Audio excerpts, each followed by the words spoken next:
کاروان حسینی مدینہ سے مکہ پہنچا، اور جب امام عالی مقام نے دور سے مکہ کے پہاڑ دیکھے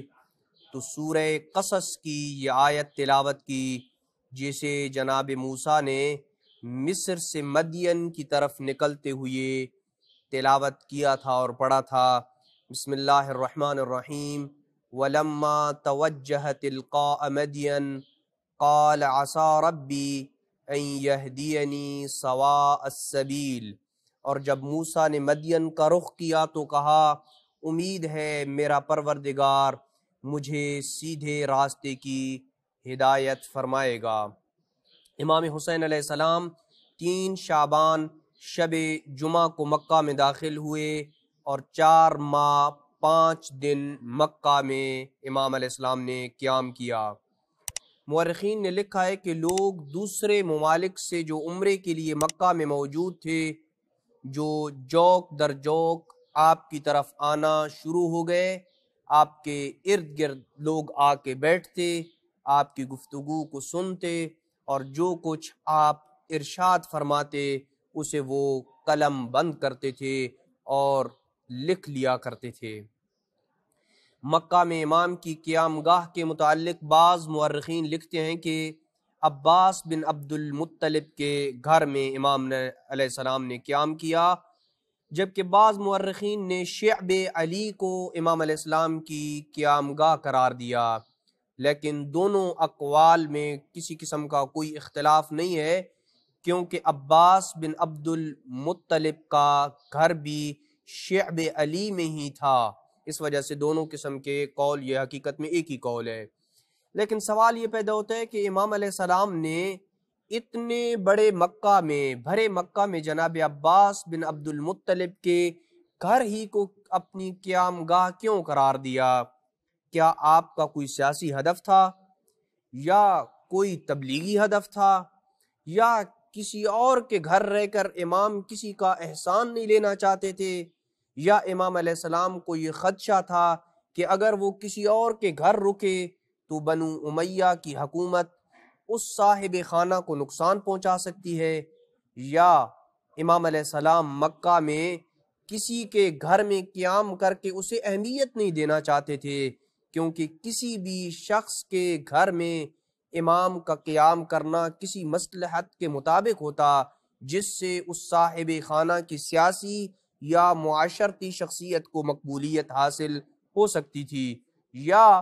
عباس بن عبد المطلب کے گھر رہنے کا مقصد یہ تھا کہ سوائے جناب عباس کے گھر کے مکہ میں بنو ہاشم کا کوئی گھر ہی نہ تھا، کیونکہ تاریخ میں ملتا ہے کہ بنی ہاشم کے وہ افراد جو مکہ سے مدینہ کی طرف ہجرت کر گئے تھے، جناب عقیل نے ان کے گھروں کو اس خوف سے فروخت کر دیا تھا کہ بنو امیہ ان کے گھروں کو نیلام نہ کر دیں، جیسا کہ قریش نے بنو ہاشم کے کئی خالی گھر دیکھ کر انتقام کی خاطر ان گھروں کو نیلام کر دیا تھا۔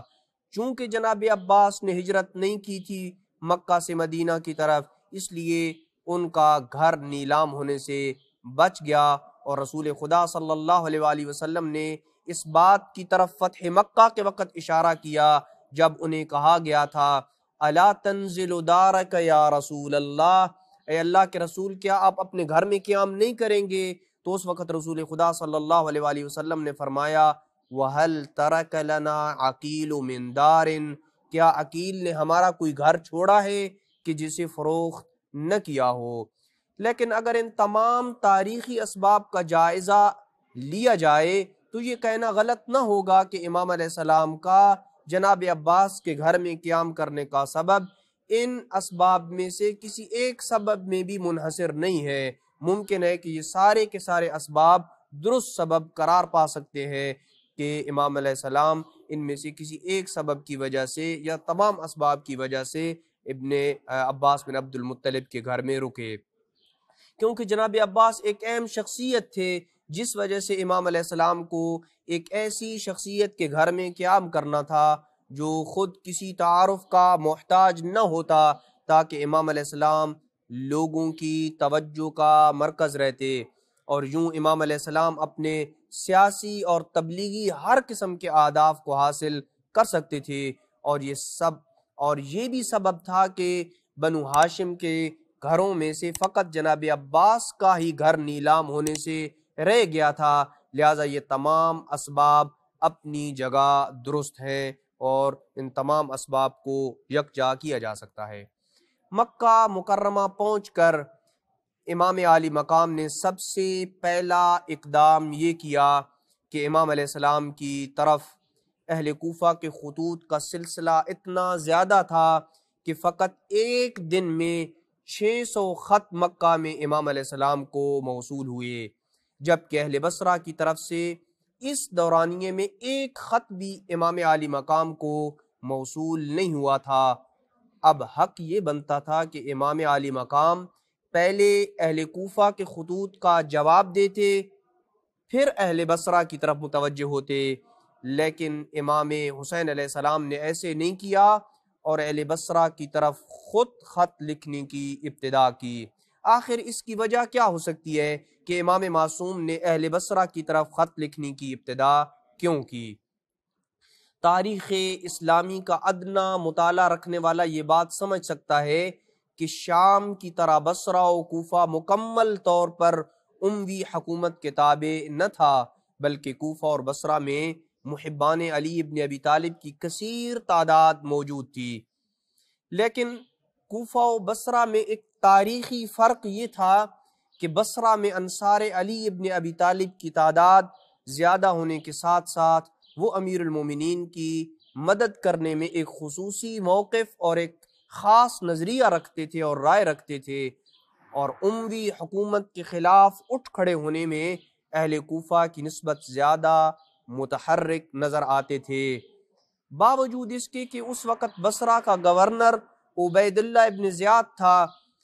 جس کی بصرہ پہ مکمل گرفت تھی، جبکہ کوفہ کا گورنر ایک انتہائی کمزور شخص جسے تاریخ نے نعمان بن بشیر کے نام سے یاد کیا ہے، انتہائی کمزور تھا۔ اور شاید یہی وجہ تھی کہ اہل کوفہ آزادی سے امام حسین علیہ السلام کی طرف خطوط لکھتے رہے، لیکن اہل بصرہ ایک ظالم اور متشدد گورنر کے ماتحت تھے اور وہ آسانی سے خط نہ لکھ سکتے تھے۔ اس وجہ سے امام علیہ السلام نے خود ان سے اپنی مدد کا مطالبہ کیا۔ امام حسین علیہ السلام نے اپنے ایک سلیمان نامی غلام کے ہاتھ اہل بصرہ کے اشراف اور اہم ترین شخصیات کی طرف خط لکھا، جس خط کے الفاظ اور متن یہ ہے: بسم اللہ الرحمن الرحیم، اما بعد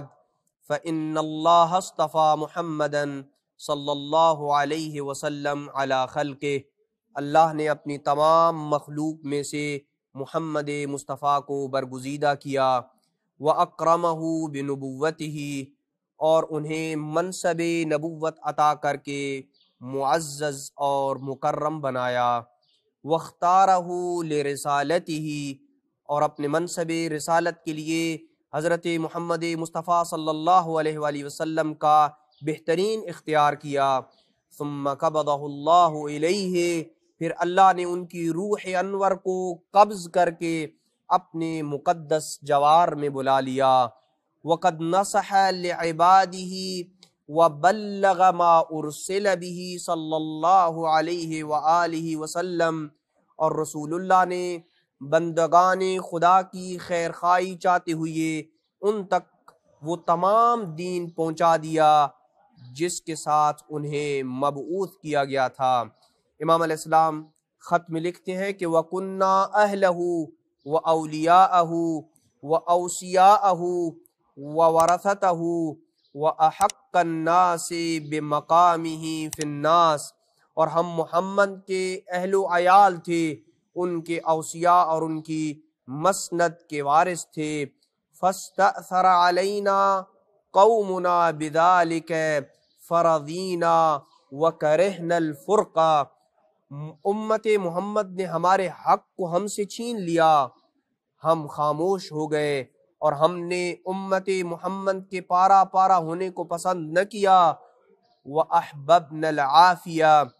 اور ہم نے امن و عافیت کو پسند کیا۔ وَنَحْنُ نَعْلَمُ أَنَّا أَحَقُّ بِذَلِكَ الْحَقِّ الْمُسْتَحَقِّ عَلَيْنَا مِمَّنْ تَوَلَّا، جبکہ ہم یہ جانتے ہیں کہ رسول کی مسند پہ جو بیٹھے تھے ہم ان کی نسبت اس مسند خلافت پہ بیٹھنے کے زیادہ حقدار ہیں۔ وَقَدْ بَعَثْتُ رَسُولِي إِلَيْكُمْ بِهَذَا الْكِتَابِ، میں نے اپنا خط اپنے قاصد کو دے کے آپ کی طرف روانہ کیا ہے۔ وَأَنَا أَدْعُوكُمْ إِلَىٰ كِتَابِ اللَّهِ وَسُنَّةِ نَبِيِّهِ صلی اللہ علیہ وسلم، میں حسین آپ کو کتاب خدا اور سنت رسول پہ عمل کرنے کی طرف بلاتا ہوں۔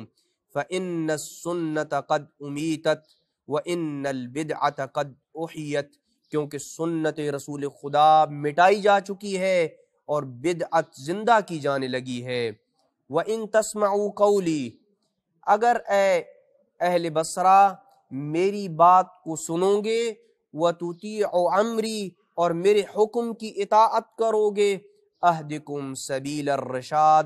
اہدکم سبیل الرشاد، تو میں تمہاری بھلائی کے رستے کی طرف ہدایت کروں گا۔ والسلام علیکم ورحمۃ اللہ وبرکاتہ۔ یہ خط کا وہ متن تھا جو امام علیہ السلام نے بصرہ کے اشراف اور اہم شخصیت کی طرف لکھا تھا، جبکہ اس کی مزید تفصیل اور اس کے بعد کے واقعات آئندہ قسط میں بیان کیے جائیں گے۔ وصلی اللہ علی محمد وآل بیتہ الطیبین الطاہرین المعصومین۔